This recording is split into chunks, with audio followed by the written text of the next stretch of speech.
Hello, എല്ലാവർക്കും സുഖല്ലേ? അപ്പൊ ഒരിക്കൽ കൂടി എൽസി ഫാമിലിയിലേക്ക് സ്വാഗതം.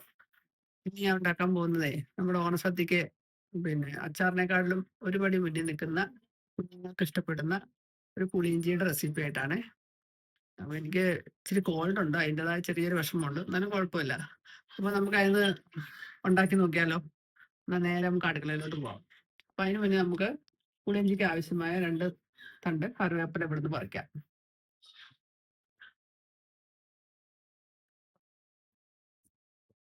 ഈ ഇഞ്ചിപ്പുളി ഉണ്ടാക്കുന്നതിലേക്ക് നമുക്ക് കുറച്ച് എള്ള ആവശ്യമുണ്ട്. അത് ജസ്റ്റ് ഒന്ന് ചൂടാക്കി എടുക്കാം. ഞാനിവിടെ 1.5 ടീസ്പൂൺ എള്ളാണ് എടുക്കുന്നത്.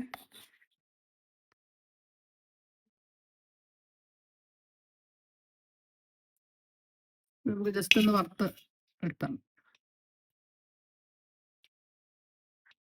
ഇത് എന്നിട്ട് ചെറുതായിട്ടൊന്ന് ചതച്ചു എടുക്കണം. അപ്പോൾ എള്ള് പൊട്ടി തുടങ്ങിയിട്ടുണ്ട്. അപ്പോൾ നമുക്ക് തീ ഓഫ് ചെയ്യാം.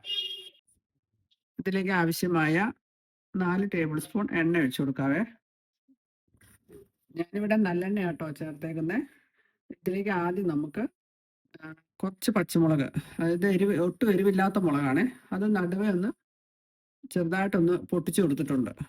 കത്തിയും കൊണ്ടൊന്ന് കീറി കൊടുത്തിട്ടുണ്ട്. അത് നമുക്കൊന്ന് വറുത്ത് പോരാം.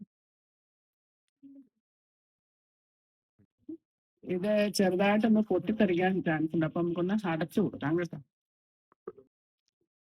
ഏകദേശം ആയി വന്നിട്ടുണ്ട്. അപ്പൊ നമുക്ക് ഇതിനകത്തൊരു 1/2 ടീസ്പൂൺ ഉപ്പും കൂടി ചേർത്ത് കൊടുക്കാം. നമ്മുടെ പച്ചമുളക് റെഡി ആയിട്ടുണ്ട്. അപ്പൊ അത് കോരി മാറ്റാം. ഞാനൊരു 100 ഗ്രാം ഇഞ്ചിയാണ് എടുത്തേക്കുന്നത്. അത് കുഞ്ഞതാക്കി ക്രഷ് ചെയ്തെടുത്തിട്ടുണ്ട്. ഇത് നമുക്ക് ജസ്റ്റ് ഒന്ന് പിഴിഞ്ഞിട്ട് വേണം ഈ എണ്ണയ്ക്കകത്ത് ഇടാന്.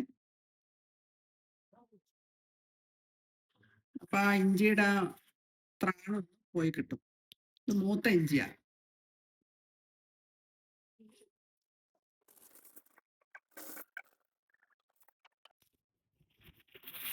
ഇത് നന്നായിട്ട് ചുമക്ക വറുത്തെടുക്കണേ. 2 കറിവേപ്പിലയും കൂടെ ചേർത്ത് കൊടുക്കാം. ഇഞ്ചി മൂത്ത് വന്നിട്ടുണ്ട്. അപ്പം നമുക്ക് ഇതിന് ആവശ്യമായിട്ടുള്ള പൊടികൾ ചേർത്ത് കൊടുക്കാം. 1/4 ടീസ്പൂൺ മഞ്ഞൾപ്പൊടി, ടീസ്പൂൺ കായപ്പൊടി, 1 ടീസ്പൂൺ മുളക് പൊടി. നമുക്കിതൊന്ന് ഇളക്കി യോജിപ്പിക്കാം. ഇതിലേക്ക് ആവശ്യമായിട്ടുള്ള പുളിവെള്ളം റെഡിയാക്കി വെച്ചിട്ടുണ്ട്. ഇതൊരു നാരങ്ങ വലുപ്പത്തിലുള്ള പുളി വെള്ളത്തിലിട്ട് പിഴിഞ്ഞ് വെച്ചേക്കുന്നതാണ്. അത് നമുക്ക് ചേർത്ത് കൊടുക്കാം.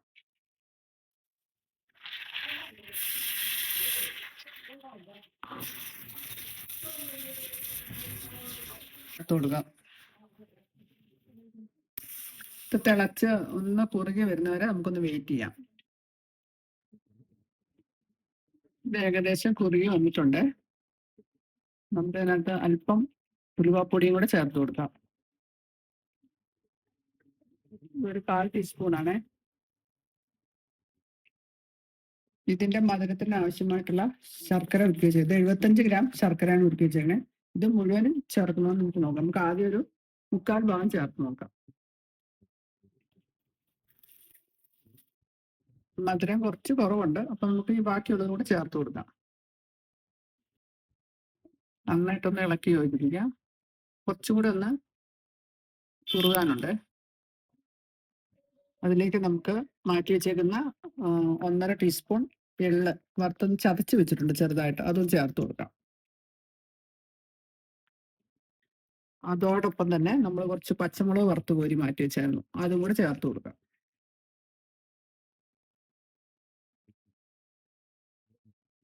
എന്നിട്ട് നമുക്ക് നന്നായിട്ടൊന്ന് ഇളക്കി യോജിപ്പിച്ച് എടുക്കാം.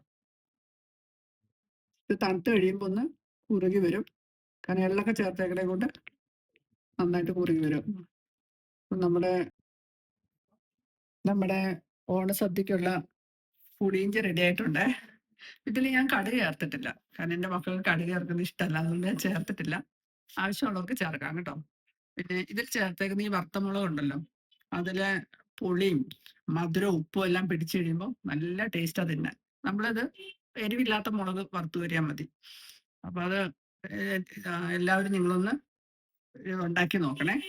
ഉണ്ടാക്കി നോക്കിയിട്ട് ഇഷ്ടപ്പെടുകയാണെങ്കിൽ റിലേറ്റീവ്സിനും ഫ്രണ്ട്സിനും ഒക്കെ ഒന്ന് ഷെയർ ചെയ്യണം. കാരണം നിങ്ങളുടെ സപ്പോർട്ടാണ് ഞങ്ങളുടെ വിജയം. അപ്പൊ എല്ലാവരും ഇത് ട്രൈ ചെയ്ത് അഭിപ്രായങ്ങൾ പറയുക. ഈ നല്ലൊരു വീഡിയോ ആയിട്ട് വരുന്നവരെ എല്ലാവരോടും ടാറ്റ ബൈ ബൈ.